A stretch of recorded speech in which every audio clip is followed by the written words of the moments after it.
Hello, family and friends of All Saints. Well, this is our final day to go and do all the things that we need to do, but please don't go rushing around and causing chaos.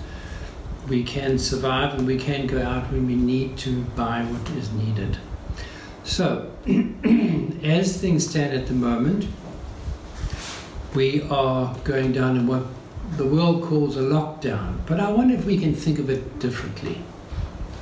For myself personally, I'm thinking more along the lines of a time of solitude in solidarity with all humanity. And this, I think, is important. Because if we see this as a negative thing, it's going to pull us down. But if we try and see it as something positive in our relationship with God, humanity, and ourselves, then I feel that we could probably cope with it far better.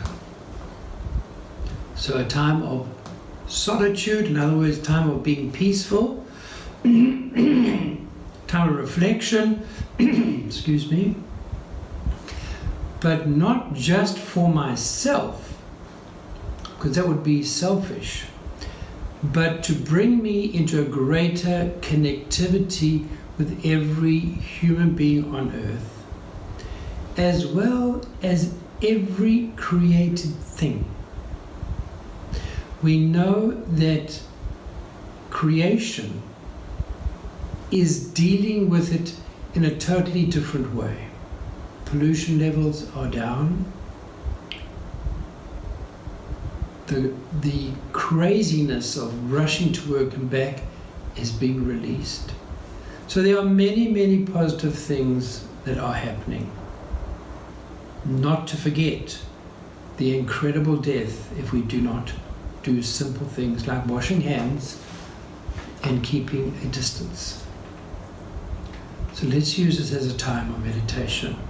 And to help you, as I mentioned, there is this book, and I'd like you, please, the church is open today, come along and get yourself a copy, whether you can afford it or not. If you can afford to put in for 2 or 3 books and you only take one, that's fine, because there are people who can't afford it that need it. It is the intention of the author that everybody who wants it and will read it will be able to get a copy. This will help us in our times of solitude, because what it does is she gives us examples of how we can connect with our deeper selves, that space where only God and I dwell. And from that we get the most incredible life energy that we've ever had in our lives. So please, the book is important for those of you who want it. The Cardinal has not given us instructions as yet, but it seems that when he does, it'll come along the lines of forbidding priests to go out to anoint the sick, and from doing funerals at any time. This is huge for priests and for yourselves. In Italy, where priests were allowed to go out, they've noticed that more priests are dying than doctors. So this is the kind of thing that the Cardinal has to consider.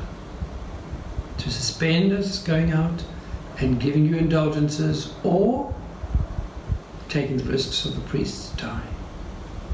So these are big decisions. Let's pray for him and understand whenever that decision is made.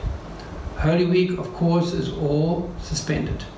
But Father David and I will work as hard as we can to try and get you the masses and the services on the time and the day when it is appropriate. So please keep us in your prayers and in your thoughts as we do our best.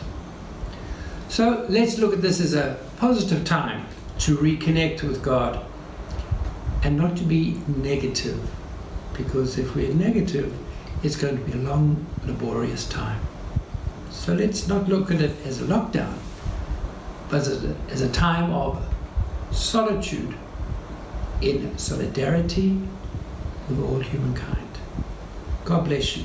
You're in our prayers. Keep us in yours. Amen.